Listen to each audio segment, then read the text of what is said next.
Happy Bhogi Sankranti Kanuma friends. Bhogi పండుగ సంక్రాంతికి ముందు రోజు జరుపుకుంటారు.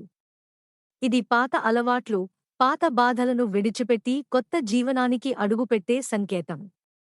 ఈ రోజున తెల్లవారుజామున ఇంటి ముందు భోగి మంటలు వేస్తారు. పాత పనికిరాని వస్తువులను మంటలో వేసి కొత్త ఆశలతో ముందుకు సాగుతాం అనే భావన ఇందులో ఉంటుంది.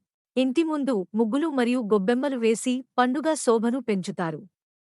భోగి ప్రకృతి మార్పును మరియు జీవితంలో శుద్ధిని సూచించే పండుగ. సంక్రాంతి తెలుగు ప్రజలకు అత్యంత ముఖ్యమైన పండుగ. ఇది సూర్యుడు మకర రాశిలోకి ప్రవేశించే రోజు.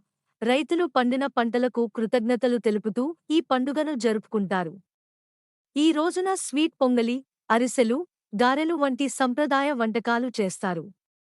ఆకాశంలో గాలిపటాలు ఎగురవేయడం పిల్లలకు ఎంతో ఆనందాన్ని ఇస్తుంది. సంక్రాంతి కుటుంబ సభ్యులను మరియు బంధాలను దగ్గర చేస్తుంది. కనుమ సంక్రాంతి తర్వాతి రోజు జరుపుకుంటారు. ఇది ముఖ్యంగా పశువులకు అంకితమైన పండుగ. రైతుల జీవితంలో పశువులు ఎంతో కీలకం కావడంతో ఆవులు మరియు ఎద్దులను అలంకరించి పూజలు చేస్తారు. గ్రామాలలో ఎద్దుల పోటీలు, ఆటలు మరియు సంబరాలు జరుగుతాయి. ఈ పండుగ మనకు ప్రకృతి మరియు జంతువులతో ఉన్న అనుబంధాన్ని గుర్తుచేస్తుంది. భోగి, సంక్రాంతి మరియు కనుమ, ఈ మూడు పండుగలు కలిసి ప్రకృతి, రైతు జీవితం, కుటుంబ బంధాలు మరియు సంప్రదాయ విలువలను మనకు గుర్తుచేస్తాయి.